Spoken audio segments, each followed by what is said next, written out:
chapter belongs to 11th chemistry or +1 science chemistry, that is atomic structure.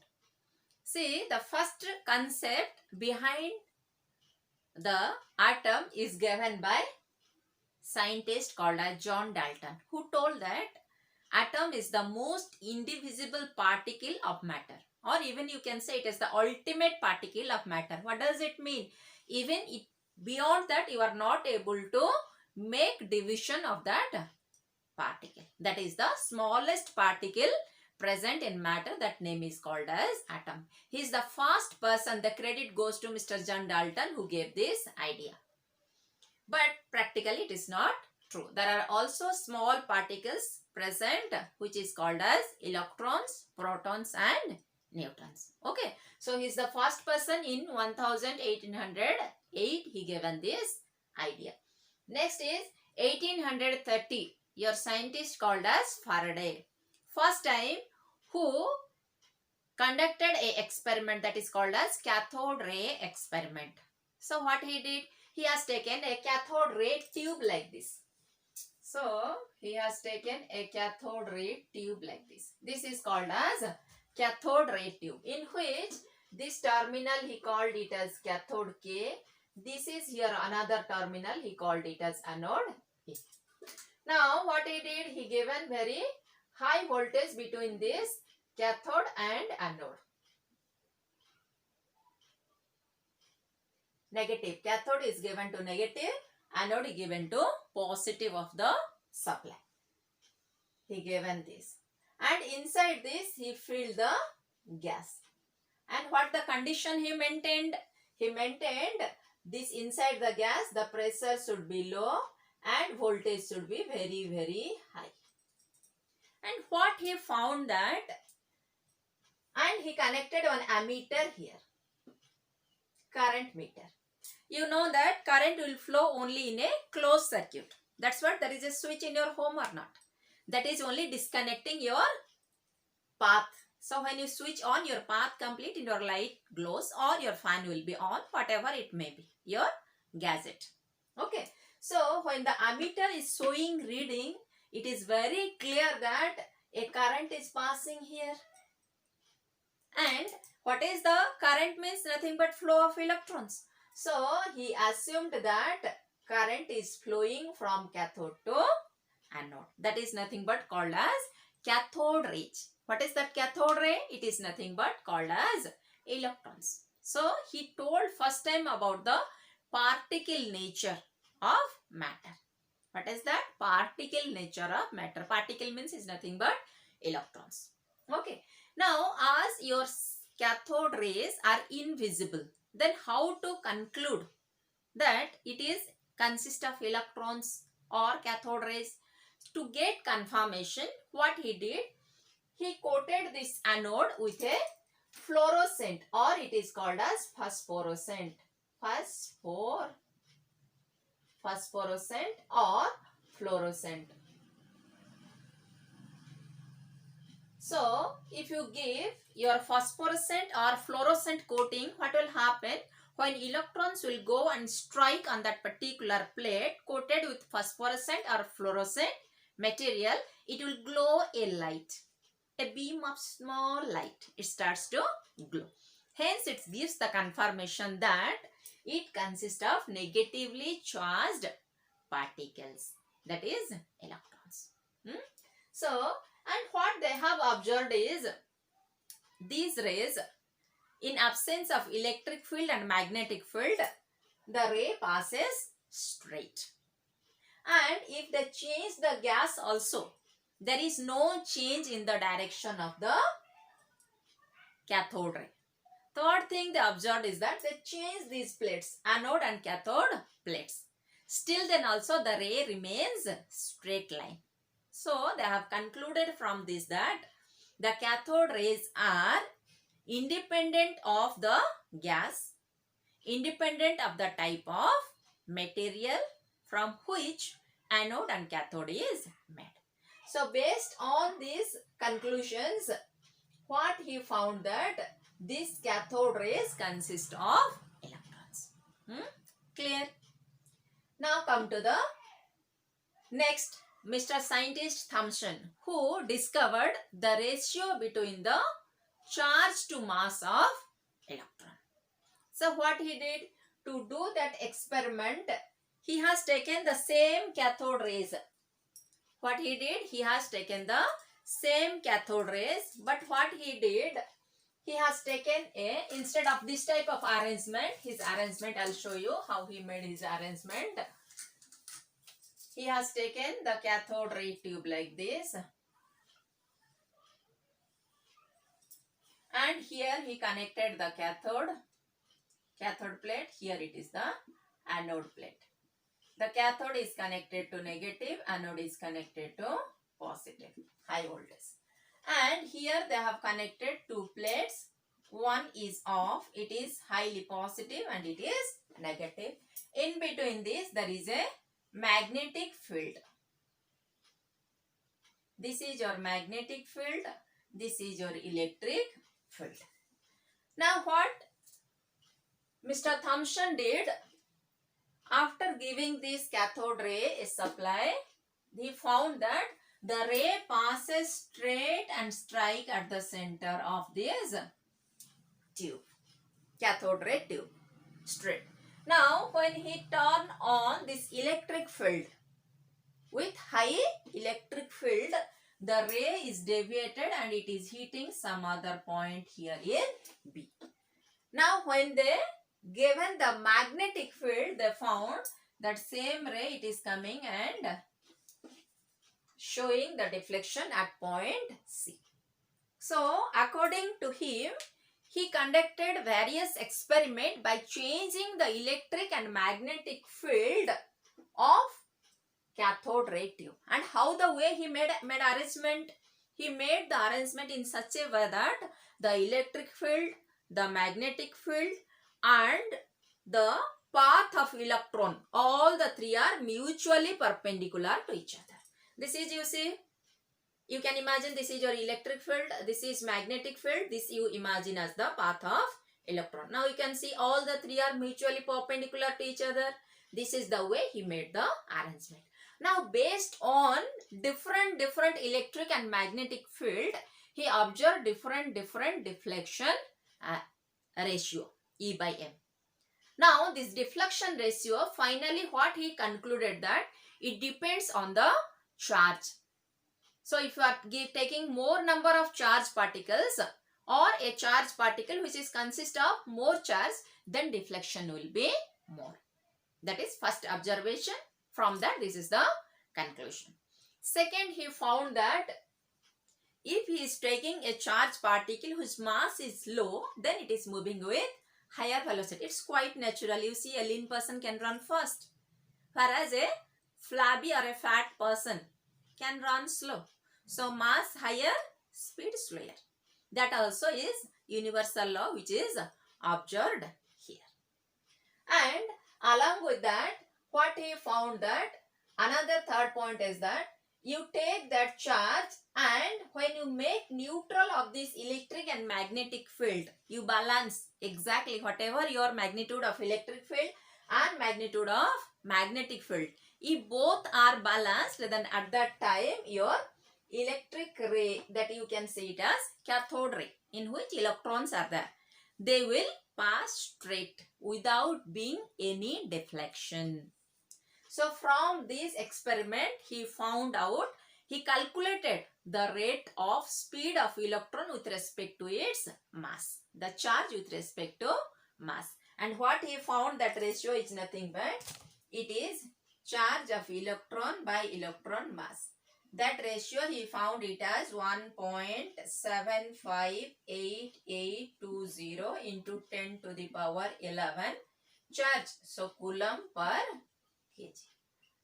This is the value he found from this experiment. Now once he found out this experiment, already your Faraday find out the charge of electrons. Okay. So from that they substituted and they found what is the mass of the electron. Okay. Now come to the third one, that is fourth one, that is your Millikan's experiment. What Millikan did, till now you see, they told that Faraday told about the electrons which consist of negative charge, but how much charge it is carrying he is not able to predict. Similarly, Thomson told about charge to mass ratio, but he don't know what is exactly the charge of electron. But that problem is solved by Mr. Millikan. What he did? He did one oil experiment. So let us see what he did in oil experiment. You can take the snapshot.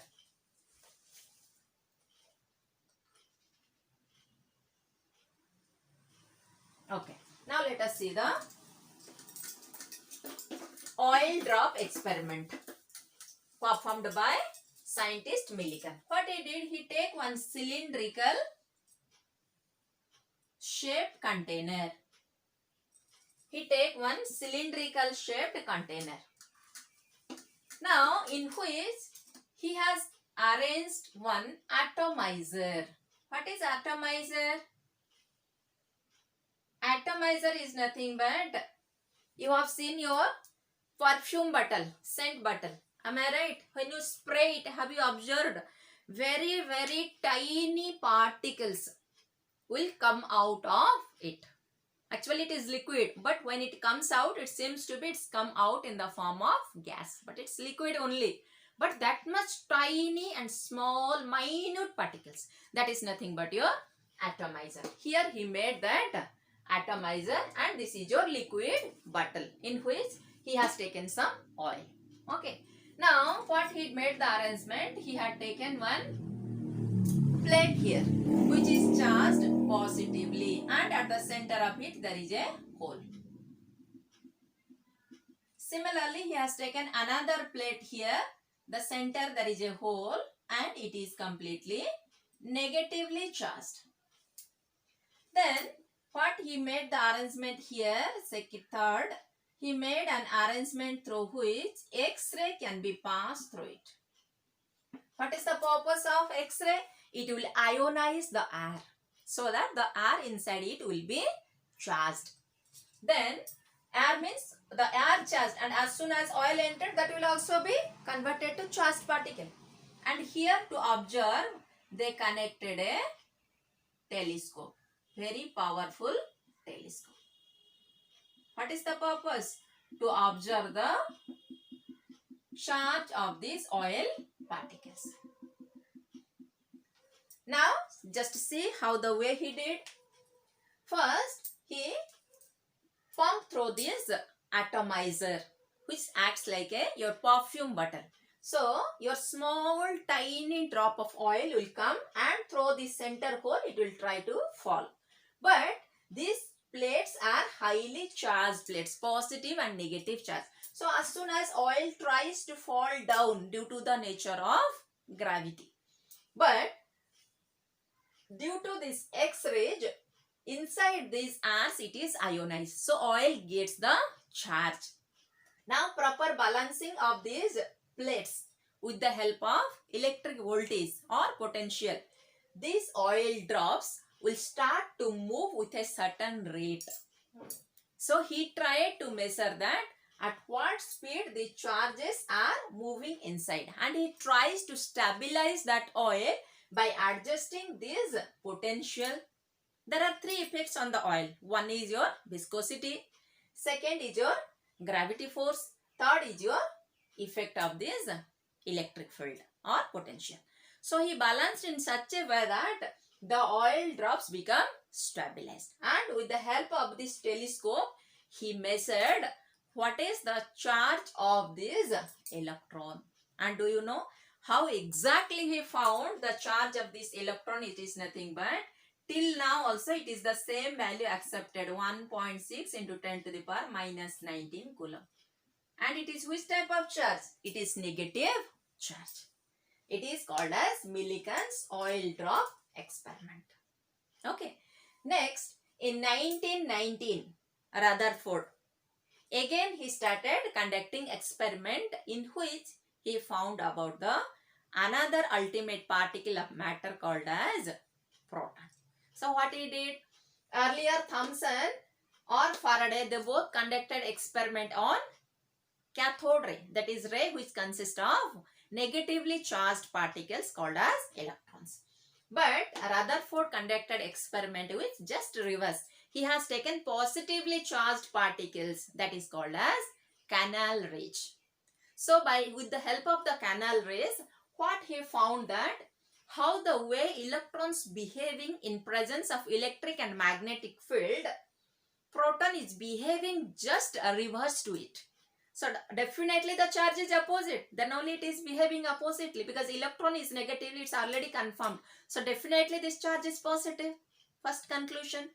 Second is that he found that this charge dependent on the type of gas, and also it is dependent on the nature of electrodes, and the ratio of here charge by mass, electron charge per mass. Similarly here proton charge to proton mass also depends on the type of mass.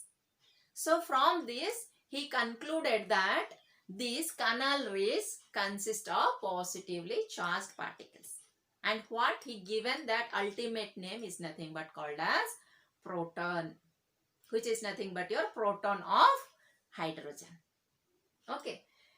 Now next, Chadwick came. He told that he found that whatever the overall mass of the atom, it is not matching by measuring the mass of electrons and protons. Definitely some other particle is present inside it, but charge is matching, but mass is not matching. Then he experimented and he concluded that there is another particle which is present along with the nucleus, that is neutron, along with the proton, and he found that the charge of neutron is slightly more than that of proton, and it is neutral, having no charge with it. Okay, so with this your discovery of electron, proton and neutron is covered. Next let us see the next topic, that is your model of atomic structure. What is the difference between discovery and model? In model, the scientists tell about the arrangement of these electrons and protons inside the atom, how the way they are arranged, so they are being stable. And all of you know, your first model starts from Mr. J.J. Thomson, which is highly popular because it is called as plum pudding model or watermelon model.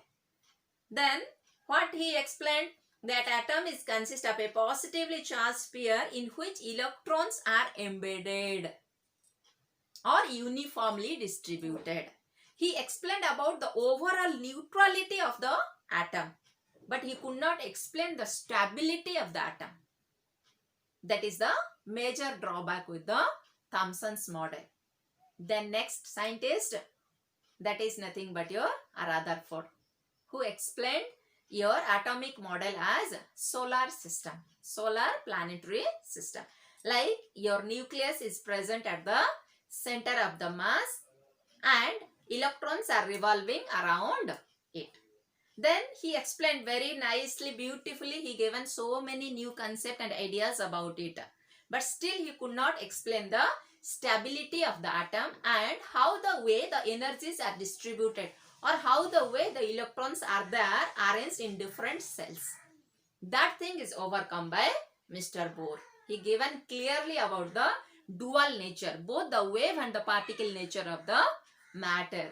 And the second thing he told about the atomic spectra, the energy of the atoms in different levels.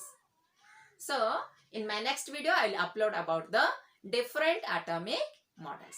Okay students, take care. Bye bye.